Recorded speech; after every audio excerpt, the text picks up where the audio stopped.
Question number 5 देखेंगे हम इस एक्सरसाइज का 1.4 का क्वेश्चन नंबर 5।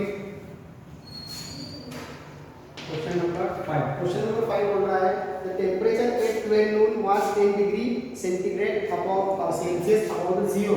मतलब दोपहर के 12 बजे जो टेम्परेचर था वो कितना है, वो है आपका above the zero 10 degree centigrade. Above the zero की बात करें तो हम पॉजिटिव जा रहे हैं और बिलो द जीरो की बात करें तो हम नेगेटिव जाएंगे। ये हो गया आपका अबव वाली कंडीशन, ये हो गया आपकी बिलो वाली कंडीशन। या फिर इस टाइप से लिख सकते हैं, जीरो है ना, with plus and minus, it will be above the zero and is below the zero। ठीक है, below the zero।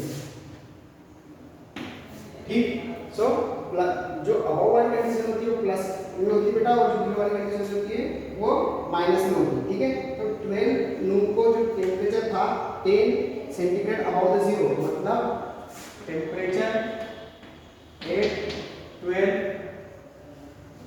नून में टेम्परेचर कितना था, प्लस 10 डिग्री सेल्सियस गिवन है आपको। ठीक है, temperature and if it decreases at the rate of 2 degree centigrade per hour until the midnight, what time would be temperature at degree Celsius below the zero and what would be the temperature at midnight. मतलब कि midnight में कितना temperature होगा अगर the rate of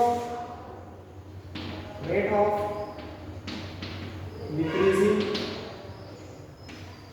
the temperature equal to -2 degree centigrade लेंगे बेटा, क्योंकि decreasing की बात हो रही है, मतलब नीचे आ रहा है। कल भी मैंने आपको बताया था मल्टीप्लाई वाले में, जब हम लॉस होता है या फिर हम डिक्रीज होता है टेम्परेचर में तो हम उसको माइनस में लेते हैं। ठीक है ना, तो -2 डिग्री सेंटीग्रेड, तो at what time it will be 8 degree centigrade below the zero, मतलब -8 को कब पहुंचेगा।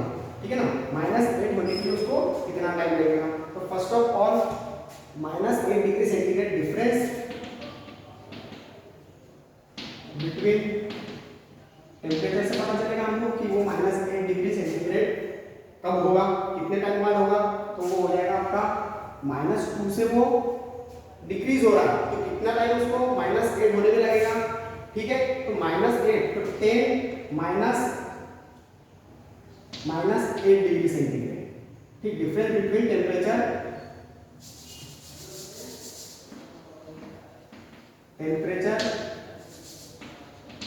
Difference between temperature from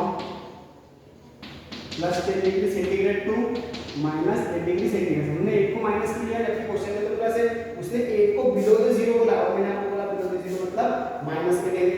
difference क्या हो जाएगा, 10 -8 इक्वल टू यहाँ पर 10 + 8 means 18 degree centigrade.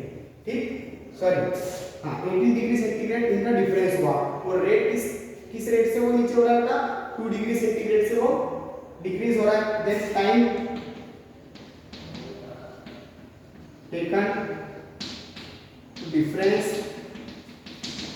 In temperature equal to 18 divide by 2 means 9 hours. 9 hours, तो 12 नून के बाद में 9 आवर्स कितना हो जाएगा, 9 o'clock means after 9 hours from 12 noon temperature will be -8 degree centigrade. मतलब 12 बजे के बाद में, दोपहर के 12 बजे बाद 9 घंटे बाद टेम्परेचर कितना रहेगा, -8 डिग्री सेंटीग्रेड। ठीक है, इसी का नेक्स्ट है कि इतना टेम्परेचर डिक्रीज होने में वो मतलब सॉरी उसके साथ साथ 9 आवर बाद टेम्परेचर कितना हो जाएगा। अब उन दोनों में कितना टेम्परेचर, जैसे कि क्या बोला उसने, what would be the temperature at midnight. Midnight में टेम्परेचर कितना होगा। ठीक है, मिडनाइट में टेम्परेचर कितना होगा देखने के लिए first of all temperature decrease in 1 hour equal to -2 degree centigrade. Therefore, temperature decreases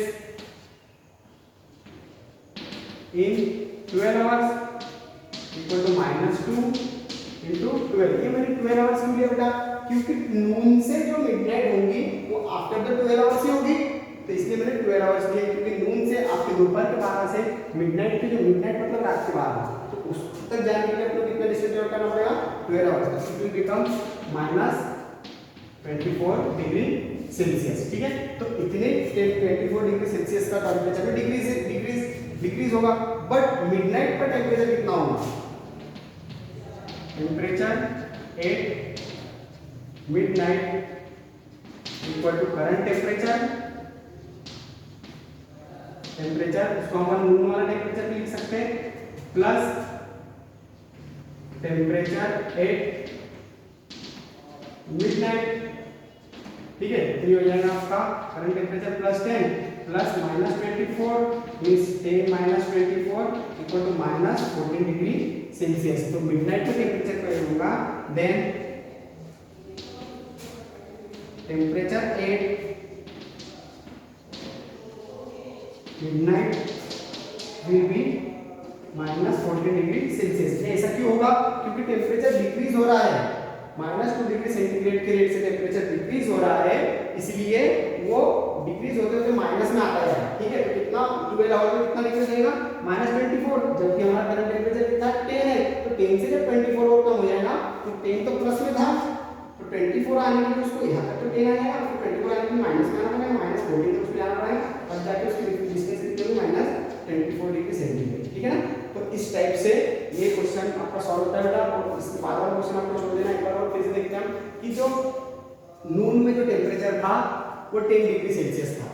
ठीक है, नून मतलब दोपहर के 12 बजे टेम्परेचर 10 डिग्री सेल्सियस था।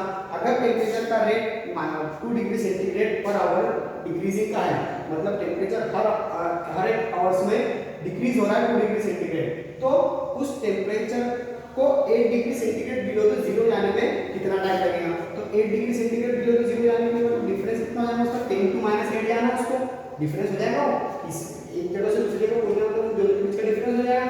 तो जो पहले का आया उसका 10 था, मतलब उसको बिलो द जीरो जाना है, माइनस कर देना डिफरेंस, बिलो द जीरो जाना था, हमने 8 को माइनस कर दिया, माइनस प्लस इस 18 डिग्री सेंटीग्रेड टेम्परेचर को डिक्रीज होने में कितना टाइम लगेगा? मतलब 10 से -8 जाने पे उसको 18 चलना पड़ेगा, तो कितना टाइम लगेगा? तो 2 से वो डिक्रीज हो रहा है तो 2 से डिवाइड कर देंगे, तो हो जाएगा आपका 9 डिग्री से 9 आवर्स, मतलब टाइम कितना आ जाएगा? 9 आवर्स। तो 12 बजे के बाद 9 घंटे बाद आपका टेम्परेचर 8 डिग्री सेंटीग्रेड हो जाएगा।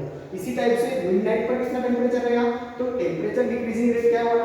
-2 डिग्री सेंटीग्रेड, इसलिए 12 आवर्स बाद कितना हो जाएगा टेम्परेचर? -24 डिग्री डिक्रीज हो जाएगा, -24 डिग्री नहीं रहेगा, -24 डिग्री डिक्रीज होगा।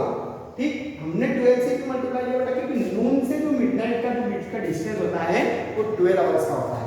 ठीक, तो -24 डिग्री डिक्रीज होगा, तो -24 डिग्री अगर डिक्रीज हुआ तो मिडनाइट पर कितना रहेगा? अभी नून पर 10 है, प्लस मिडनाइट पे जो भी है उसको हमने माइनस कर देते हैं, तो -14 डिग्री सेंटीग्रेड। ठीक है, तो मिडनाइट में उसका टेम्परेचर कितना हो जाएगा? -14 डिग्री सेंटीग्रेड। इसका PDF में नोट्स मिल जाएगा बेटा आपको। ठीक है।